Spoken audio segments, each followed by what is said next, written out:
So why do you oppose the U.S. airstrike on Syria? For years now, I have been fighting to bring about an end to the counterproductive regime change war in Syria, this war that has cost hundreds of thousands of Syrian lives, created millions of refugees, and has actually served to strengthen terrorist groups like Al-Qaeda and ISIS. This is a reckless action that President Trump has taken that is illegal and unconstitutional, given Congress has not at any time authorized a war with Syria. This is something that must be addressed, and it must end. If we truly care about bringing about peace, if we really care about the Syrian children, innocent civilians, we've got to work to bring about an end to this counterproductive regime change war so that they have the opportunity to determine the future of Syria for themselves. In regards to the chemical attack within Syria, do you think the Assad regime was behind that chemical attack? The important thing here, Mahia, is not what I or you or what anyone else thinks. In these instances, you have to rely on evidence.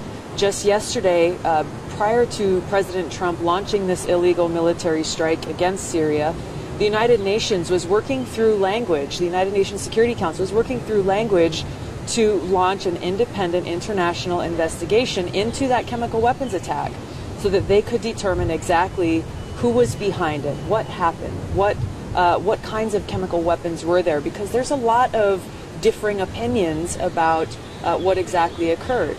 Once you do that and you gather evidence, then you can determine the course of action that needs to occur from there. We only have to look back to the Iraq War, this war, invasion, and occupation that was so costly on American lives, on our resources, what to speak of the devastation caused for the Iraqi people.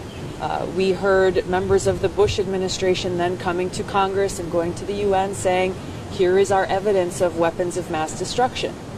All of that evidence proved to be false. And so that war was launched on a false premise, which is why it's so important for us to be careful and deliberate in gathering that evidence before we can make a determination about what needs to occur. Are you skeptical of Assad's alleged involvement when many in Washington have pointed to him? I'm just looking for the evidence. Maybe President Assad was behind it. If he was, this is a horrific war crime and he should be prosecuted before the International Criminal Court for that. I would be the first to say that very clearly. Again, we've got to look at the evidence to see exactly what occurred, who was behind it, so that we can look at, again, moving forward, how do we bring about peace? How do we truly help the Syrian people achieve that? And I can tell you, first and foremost, it is not by escalating this regime change war. It is not by dropping more bombs, again, which Congress has not authorized. When you met President Bashar al-Assad, was there anything in his character or anything that he had said in a statement that would make you willing to defend him?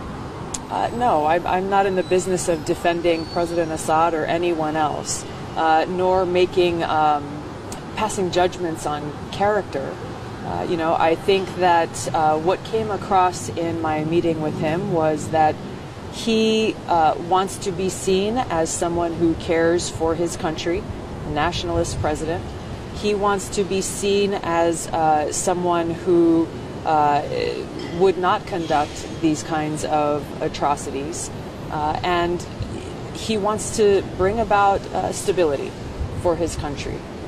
Those are some of the things that he conveyed to me. Again, maybe he was behind this attack, maybe he wasn't. Only evidence can prove that. And that's what is important at this point. On CNN today, you said that you were skeptical. Is that true, or are you skeptical, or you still want more evidence? Well, there hasn't been evidence presented. So it's not a question of more or less evidence. There has not been evidence presented to Congress or the American people about what actually occurred there. Our job in Congress, my job serving Hawaii in Washington, is to be careful, to be skeptical when a U.S. military attack is launched that has not been authorized by Congress and that is unconstitutional, and to carefully examine what is brought before Congress. Our job as members of Congress is to exercise oversight over the administration, to ask those tough questions, to demand better, stronger, more answers, especially when you consider what's at stake. And that's what is most disturbing about this reckless attack that President Trump launched last night. Is he's attacking a country, again, an illegal attack, against a country that is very closely allied with Russia.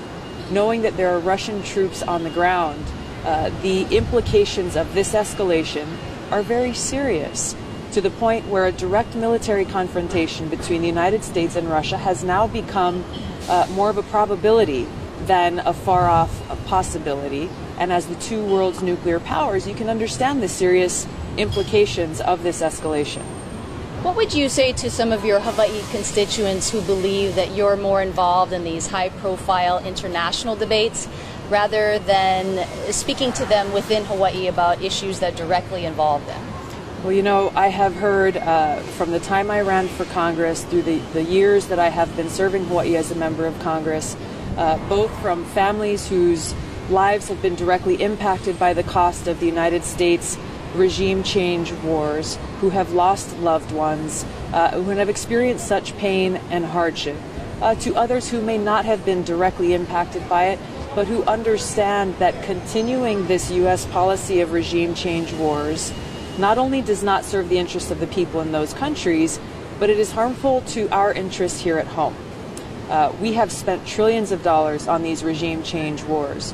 So here at home, people in Hawaii recognize that as we need air conditioners in schools here in Hawaii, as we have failing infrastructure, whether it's our roads, our sewers, or other basic infrastructure needs, those trillions of dollars going to fund these regime change wars should be used here at home to improve our education system, improve our healthcare system, improve our community. And that's what's so critical in understanding that just because this is about something happening on the other side of the world, there is and has been and continues to be a direct impact right here at home. Congresswoman Tulsi Gabbard, thank you for your time today. Thank you. Appreciate it.